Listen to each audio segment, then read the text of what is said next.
1 Reis 19, versículo 1 diz assim: E Acabe fez saber a Jezabel tudo quanto Elias havia feito, e como totalmente matara todos os profetas à espada. Essa redundância não pode ser ignorada.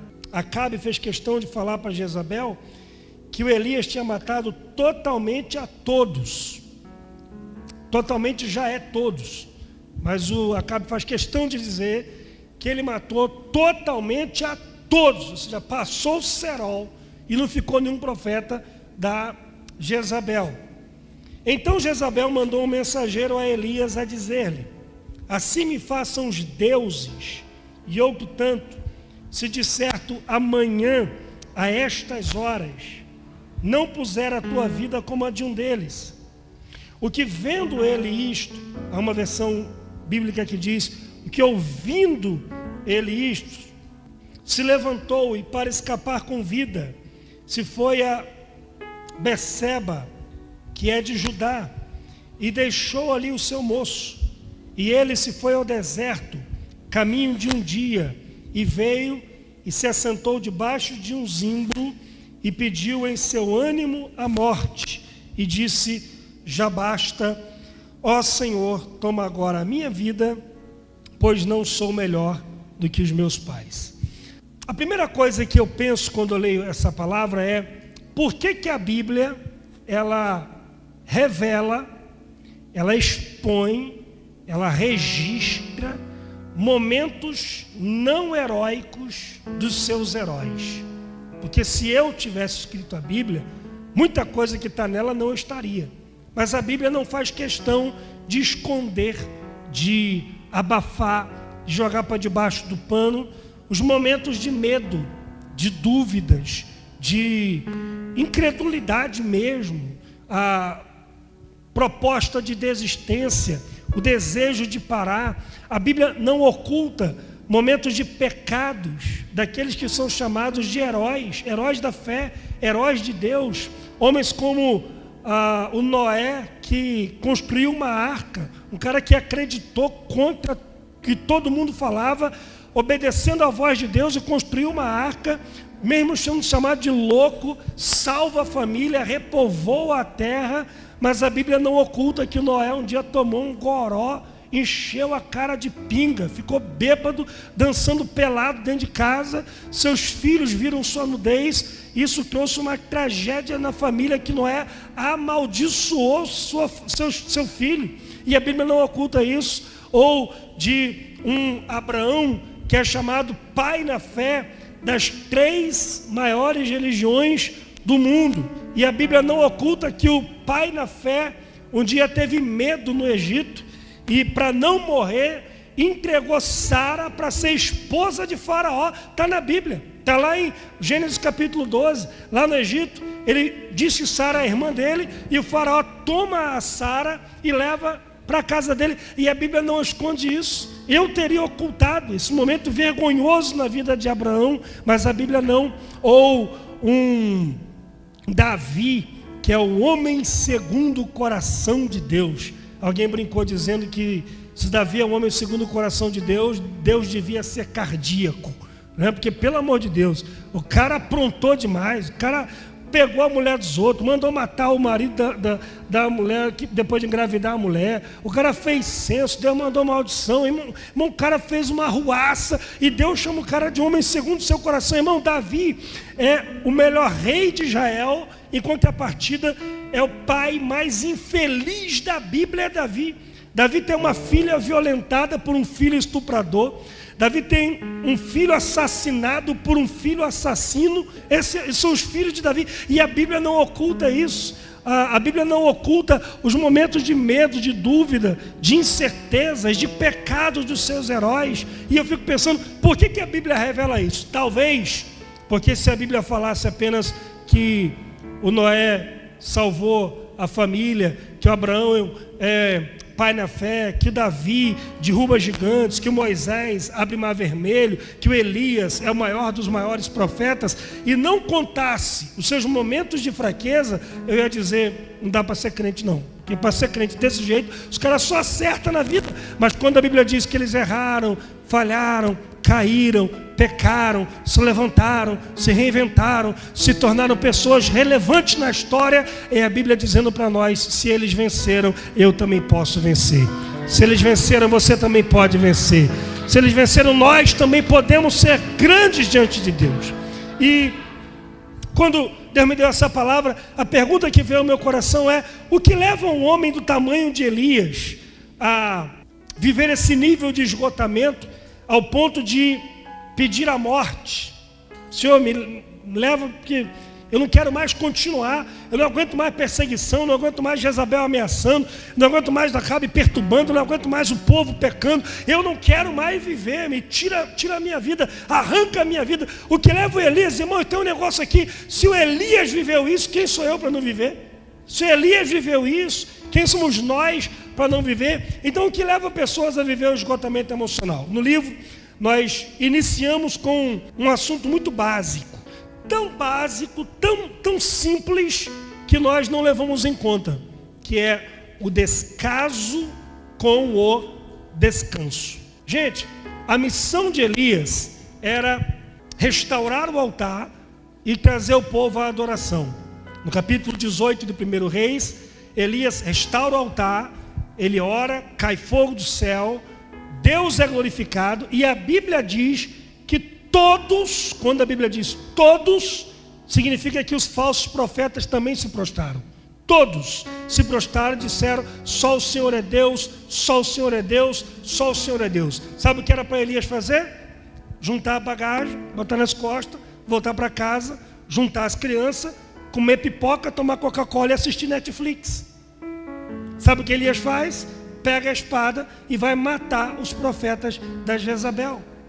Jezabel não quer matar Elias porque Elias é de Deus.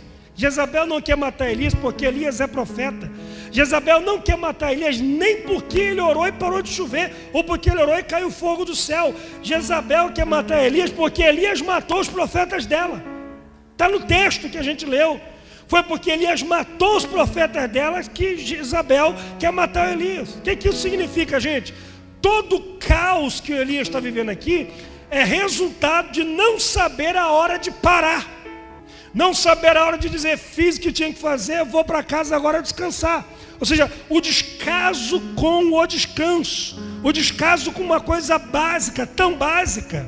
A primeira coisa que Deus abençoou na Bíblia foi o homem. Gênesis 1, 28. E abençoou Deus e disse: crescer e multiplicar, encher a terra. A segunda coisa que Deus abençoou na Bíblia foi o descanso. Gênesis 2, 3. E abençoou Deus o sétimo dia e o santificou. Pega essa palavra aqui. Segunda coisa que Deus abençoou na Bíblia: descanso.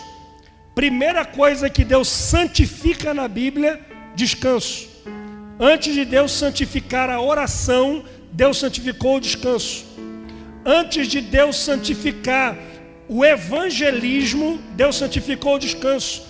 O descanso foi criado antes da pregação. O descanso foi criado antes de tudo. Antes de Deus santificar qualquer coisa, Deus cria o descanso no sétimo dia.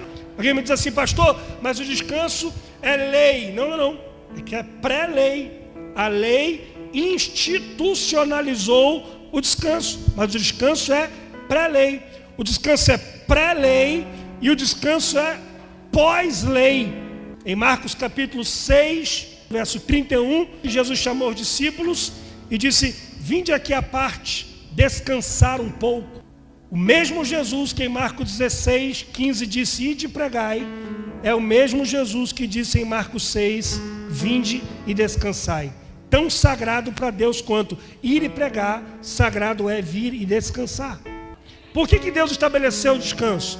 Porque a gente nem pode dizer assim, nós não somos máquinas, porque até as máquinas precisam de descanso. E o descanso é uma vez na semana. Não escandalize com o que eu vou falar, não.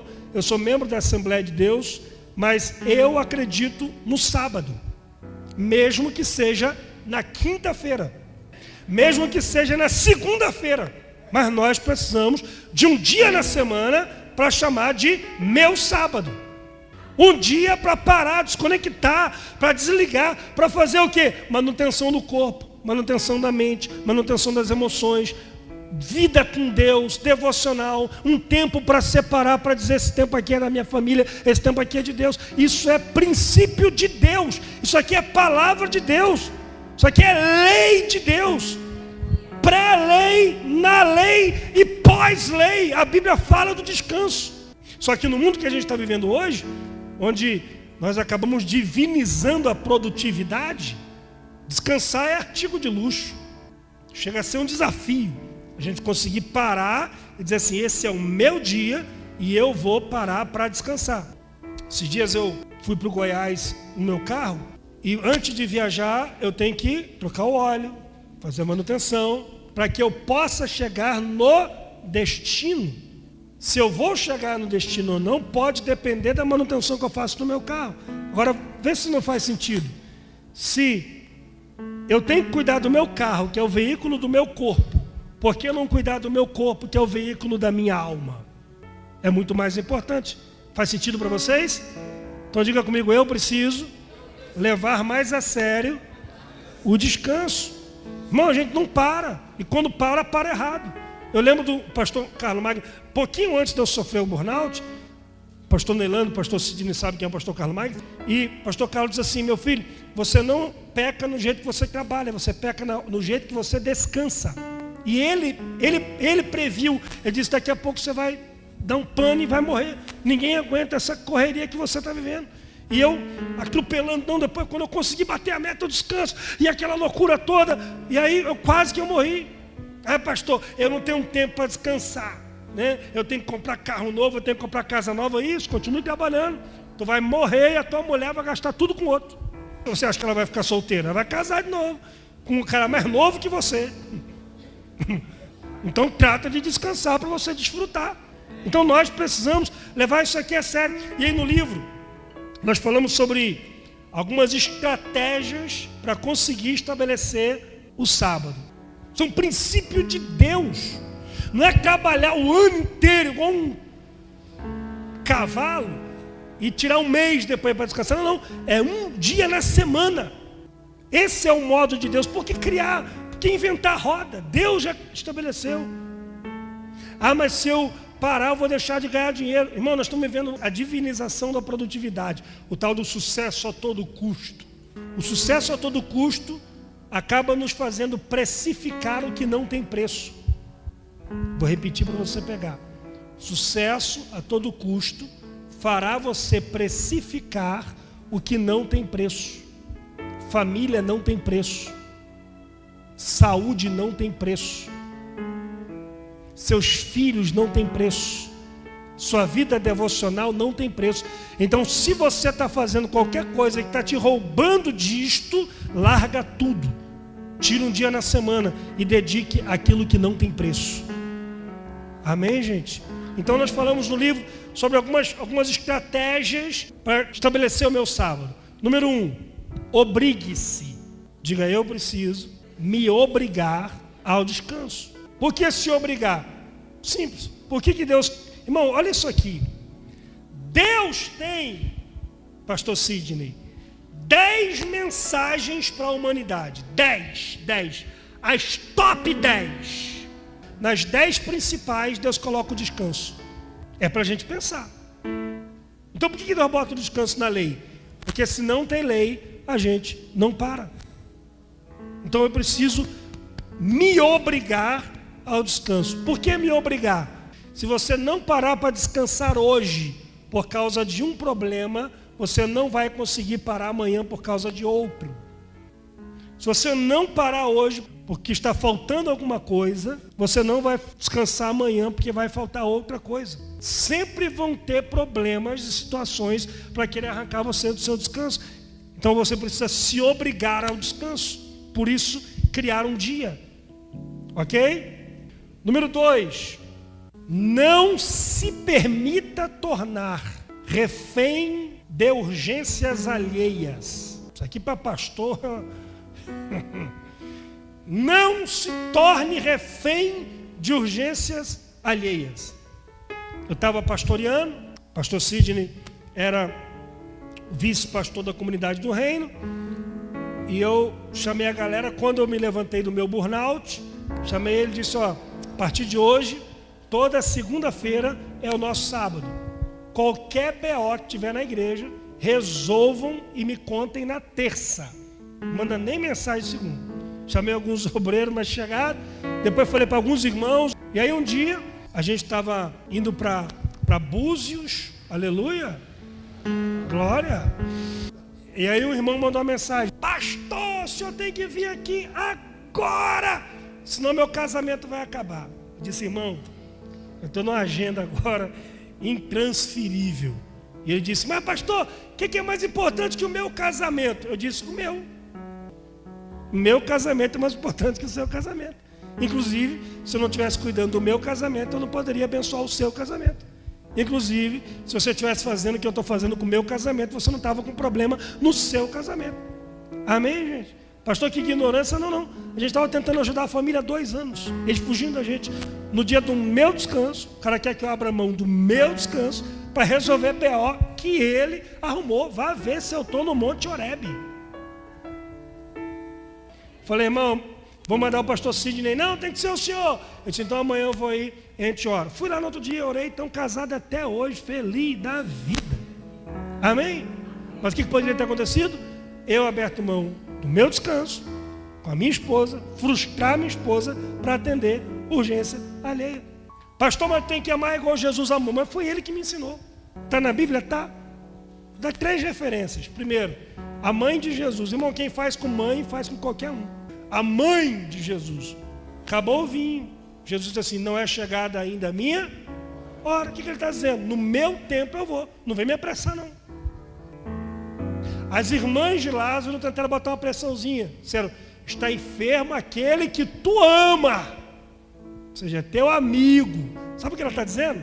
Na hora da janta, o senhor é o primeiro a chegar, hein?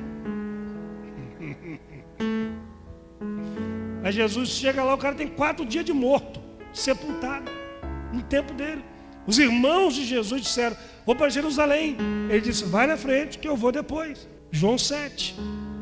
Outra coisa, quando Jesus queria descansar, diz a Bíblia que ele ia para lugares desertos. Por quê? Para ninguém achar. Viveu no Brasil, hoje está sendo quebrado, uma ideia de que pastor tinha que morrer pela igreja, porque o bom pastor que deu a vida pela igreja foi Jesus, não foi o Neilando, não é Jailton. Amém, gente? Isso serve para você que é empresário também, você que é líder. Nós precisamos estabelecer um dia na semana para descansar. Como estabelecer o meu sábado? Número 1, obrigue-se. Número 2, não se torne refém de urgências alheias. Irmão, pega isso aqui. Aprenda a dizer não e dormir em paz. Inclusive o não é muito revelador. Diga não e observe a reação. Porque se você tem um amigo que você diz sim para ele a vida inteira, e ele é seu amado amigo, e um dia você diz não para ele, e ele entorta a cara, você não tinha um amigo, você tinha um aproveitador. Então aprenda a dizer não. Não posso, não dá, não é meu tempo, não é minha hora, tem compromisso. Não se obrigue a ser anjo para o outro quando você se torna um demônio para a sua família, para si mesmo, para a sua saúde, ok? Esse é o segundo ponto. Número 3, ao descansar o seu corpo do trabalho, aprenda a descansar os seus olhos da tela. Ao descansar o seu corpo do trabalho, aprenda a descansar os seus olhos da tela. Sabe qual é o problema? É que o cara tira o dia de descanso dele, vai lá para a praia de Jeribá, em Búzios, bota o pé na água, senta na areia, água de coco em cima da mesa. Aleluia, irmão, foi renovado ali, ó. Sabe qual é o problema? A cara na tela, vendo o problema do mundo inteiro. Porque o mundo vai acabar, porque a nova variante do Covid-19, porque o buraco negro, porque o Brasil está em crise, vai afundar, porque o dólar está em alta e o cara não tem nem real.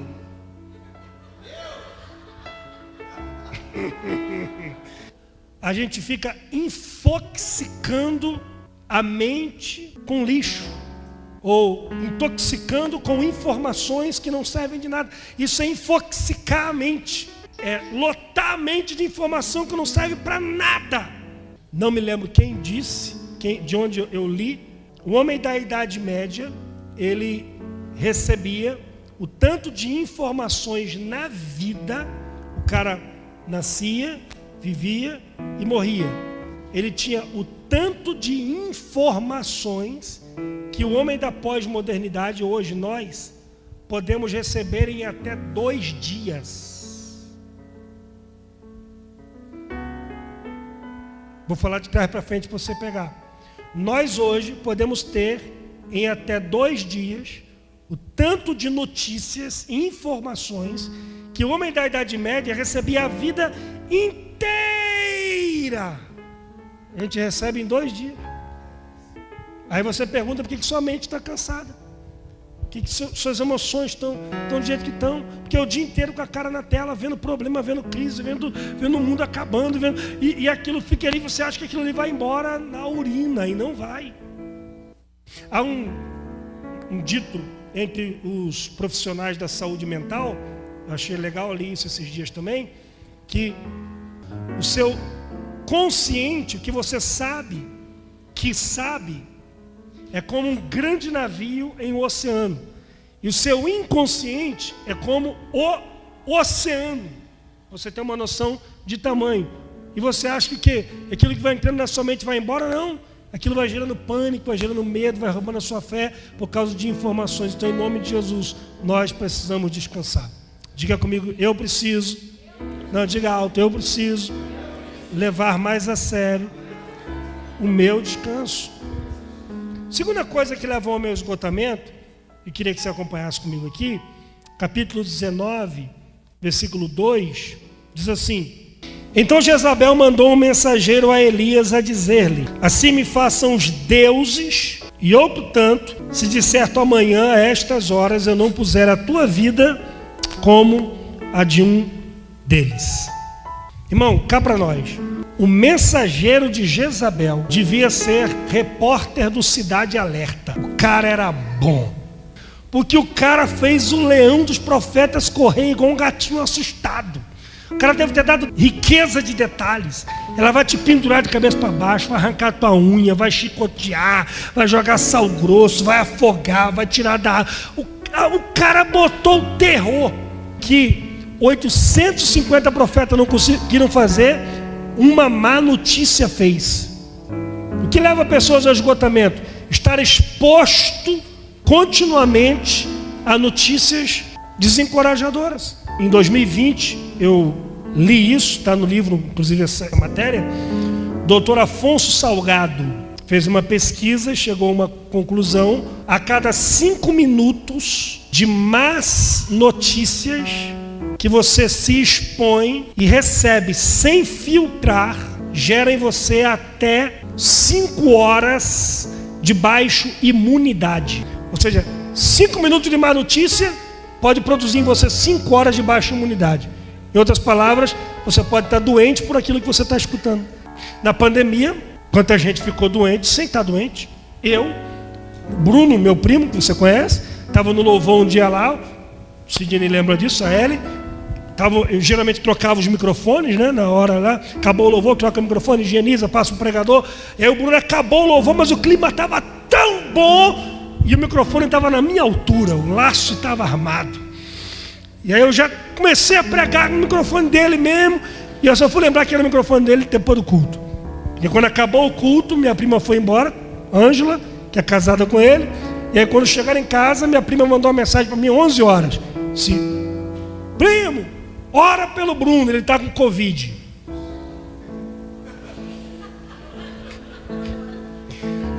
Eu caí com febre na hora. já dormi, irmão, pensando em ficar entubado. O que vai acontecer, meu Deus? Mano, me entuba, não deixa entubar não. E aquele terror psicológico. No outro dia não era nada. Só o que eu escutei. Deixa eu contar um episódio da Bíblia, uma história da Bíblia. 1 Samuel capítulo 30, quando Golias ele afronta Israel, ele fica 40 dias afrontando Israel. Eu vou matar, eu vou arrebentar, eu vou arrancar a cabeça, eu vou dar para as aves, manda para mim um homem que eu vou quebrar ele no meio, você é meus escravos. 40 dias. Durante 40 dias, Golias venceu uma guerra sem dar um tapa em ninguém. Golias não deu um soco em ninguém, não levantou a espada para ninguém. 40 dias falando. Eu vou matar, eu vou arrebentar. O exército de Israel fugindo. Aí vem Davi do campo. Olha, a mesma afronta, diz assim: quem esse cara maluco pensa que ele é? Para afrontar o exército de Deus vivo. Eu vou lá e vou arrancar a cabeça dele. Todo mundo vai saber que é Deus de Israel. Eu fiquei pensando, qual o trunfo de Davi?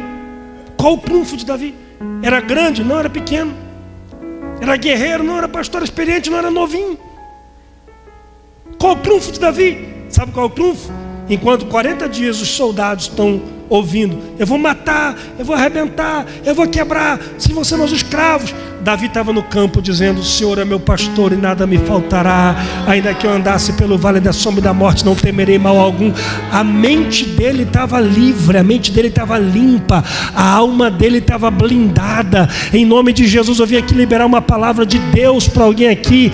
Aprenda a filtrar ambientes em que você frequenta, que estão trazendo para você notícias desencorajadoras. Aprenda a não se tornar depósito de lixo emocional alheio. Você sai de um culto desse cheio de fogo, cheio de fé, cheio de esperança, cheio de graça, encontra um miserento desse na rua. Em 5 minutos ele rouba teu sonho, acaba com teus projetos, faz você ter pesadelo à noite. Não se permita tornar um depósito de lixo emocional alheio. Números 13, versículo 30, quando Moisés manda 12 espias à terra, e eles vêm de lá, 10 dias, nós estamos lascados, ferrados, mortos, não tem jeito, estamos acabados. Moisés, o que a gente veio fazer aqui? Vamos embora. Começaram a murmurar, contaminaram milhões de pessoas no deserto. Aí levanta-se Caleb, aí o texto diz assim: e Caleb fez o povo calar-se. Uma versão na revista corrigida diz: e Caleb fez calar o povo. Como é que ele cala milhões de pessoas? Por gentileza, fica quietinho. Não. Como é que ele cala milhões de pessoas? Sobe numa pedra e começa a gritar: cala a boca! Eu não quero ficar quieto! Caleb fez calar o povo. Caleb silenciou a voz da incredulidade. Eu vou falar de novo, que eu cheguei a me arrepiar aqui com essa palavra. Caleb fez calar a voz da incredulidade. Vou falar mais uma vez: Caleb calou a voz da incredulidade. Aprenda a silenciar gente pessimista. Aprenda a calar a boca de gente azeda. Que isso, pastor? Tem que amar igual Jesus. Foi Jesus que me ensinou isso. Na casa de Jairo. Quando Jesus chega na casa de Jairo, as carpideiras estão lá chorando, aquele choro de lágrima de crocodilo. E eu te provo que o choro delas era falso. Que elas estão chorando, Jesus diz: ela está dormindo. Elas começaram a rir. Pensa no choro falso. Marcos diz assim: e Jesus as colocou para fora. Jesus não disse assim: por gentileza, vocês podem se retirar. Não, Jesus pegou no braço, leva na porta, e aí depois Jesus ressuscita a menina. Antes do milagre chegar na sua casa, vai ser preciso colocar para fora da sua casa quem ri dos seus sonhos. Antes do milagre chegar na sua vida, vai ser preciso colocar para fora da sua vida quem debocha dos seus projetos, quem diminui você, quem puxa você para baixo, quem contamina a tua alma, quem intoxica os seus sonhos. Pela sua saúde emocional, algumas pessoas você precisará amar à distância. Porque tem gente que não quer cura, irmão. E você vai chegar perto dela, ela vai adoecer você. Gente que, se Deus resolver o problema dele, ele não sabe mais o que fazer na vida. porque a vida dele gira em torno daquele problema. Ele alimenta-se daquilo ali. Então, número 1, nós precisamos levar o descanso mais a sério. O que leva pessoas ao esgotamento? A falta do básico, o descanso. Descansar, irmão, vai descansar. Pastor, o que eu faço? Vai pro cinema, vai para a praia. Quando eu estou meio enjoado lá em casa, o Jennifer me conhece, né? Eu ganhei do pastor Alberto um videogame lá que tem 10.000 jogos antigos, Street Fighter. Quem lembra? Cadillac e Dinossauro. Quem lembra desse negócio? Denunciou a idade, hein, irmão? Eu vou lá jogar, fico brincando lá. Meia hora brincando, eu estou novo para guerra de novo. Alguém está me entendendo, gente? Aprenda a descansar. Número 2, não se torne depósito de lixo emocional alheio. Número 3, para que Elias vai matar os profetas da Jezabel? Sabe por que a gente está esgotado? Com a mania de se meter em problema que não é nosso. Muita gente esgotada por entrar em guerras que Deus não quer que você entre. Muita gente esgotada por se meter em confusão que Deus não quer que você se meta. 1 Reis capítulo 17. Elias acabou de profetizar para Acabe, versículo 1. Vive o Senhor, Deus de Israel, perante a presença estou, nem orvalho, nem chuva vai cair, senão segundo a minha palavra. Aí depois vem a palavra do Senhor para ele, versículo 3. Levanta-te daqui, vai para o oriente, esconde junto ao ribeiro que está diante do Jordão. Quando eu li isso aqui, Deus manda o profeta se levantar e meter o pé.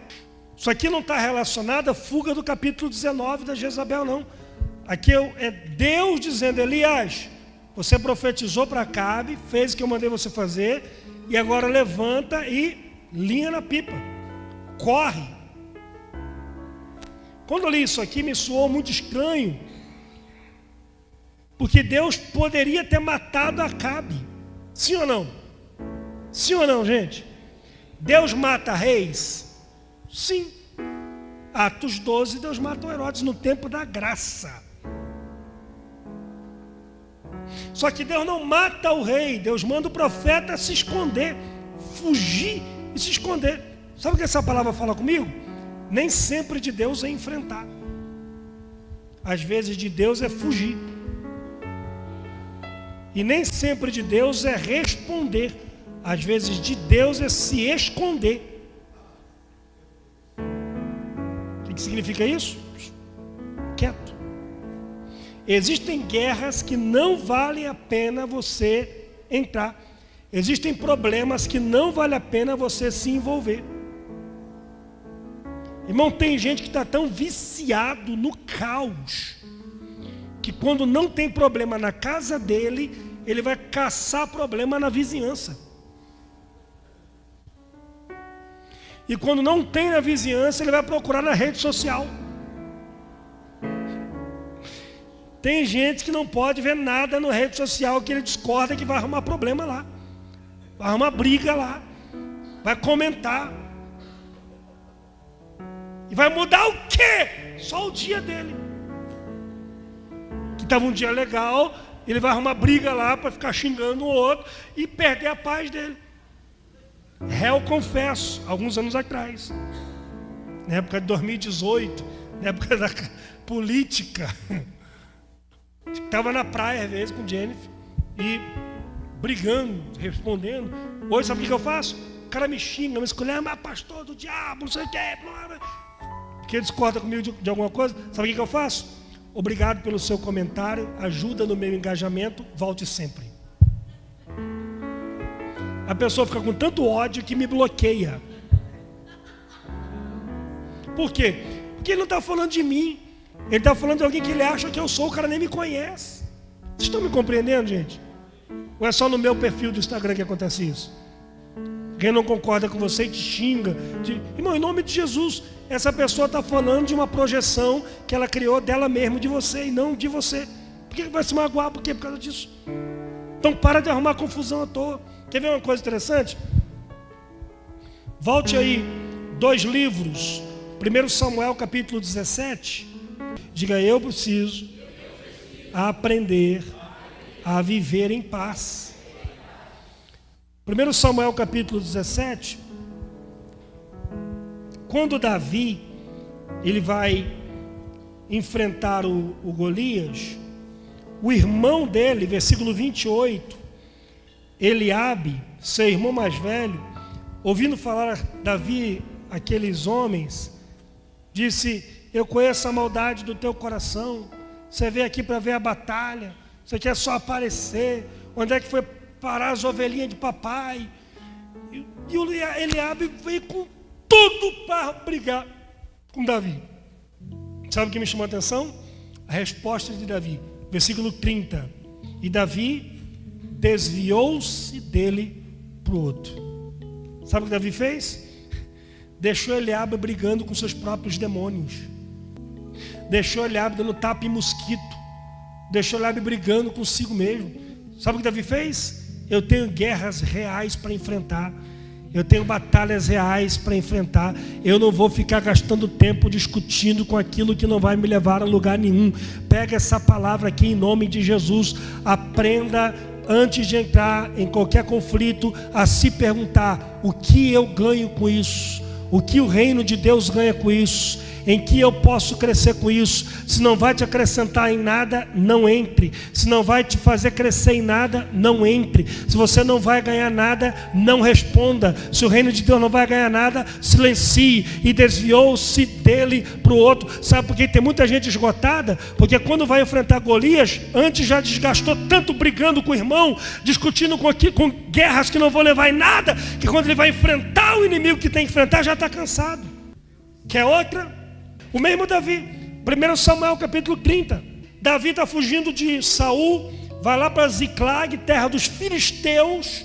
O Davi que matou o gigante filisteu, vai morar em Ziclag, por favor do rei Aquis, que gosta de Davi. Aí o Aquis, junto com os príncipes dos filisteus, inventa uma guerra contra os hebreus. O Davi, que é hebreu, vai guerrear contra os irmãos. Uma guerra que não era dele. 3 dias para ir. Quando chega lá, os anciãos olham para Davi e dizem assim: o que esse moleque está fazendo aqui?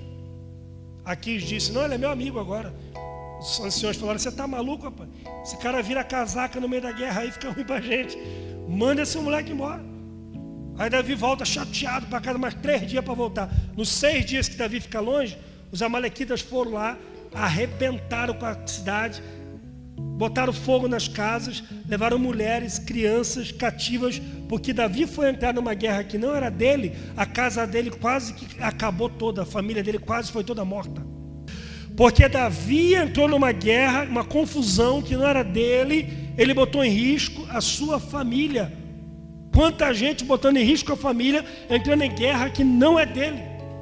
Aí, olha que coisa interessante, gente. Eu amo os detalhes da Bíblia.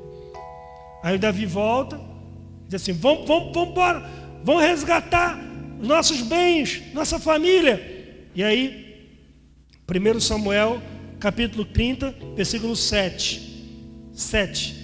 Disse Davi a Abiatar, o sacerdote, filho de Aimeleque: traze-me, peço-te, um éfode. E Abiatar trouxe o éfode a Davi. Então consultou Davi ao Senhor, dizendo: perseguirei eu esta tropa, alcançá-la-ei. E o Senhor lhe disse: persegue-a, porque de certo a alcançarás e tudo libertarás. Pastor, não entendi. Então pega essa palavra aqui. Davi botou a família em risco porque foi entrar numa guerra sem pedir direção a Deus. E agora, antes dele ir para resgatar a família, ele volta a pedir a direção de Deus. Não entre em nenhuma batalha sem antes pedir a direção de Deus. Porque entrar em guerra sem direção de Deus vai te trazer prejuízo. Mas entrar em guerra na direção de Deus vai te trazer recompensa. Entrar em guerras que Deus não quer que você entre vai te trazer dor e sofrimento. Entrar em guerra que Deus está te direcionando vai te trazer recompensa e prosperidade. Lá atrás, Deus falou com Moisés: antes de você entrar em qualquer batalha, vá ao sacerdote, busque-me, peça-me a direção. Amém, gente?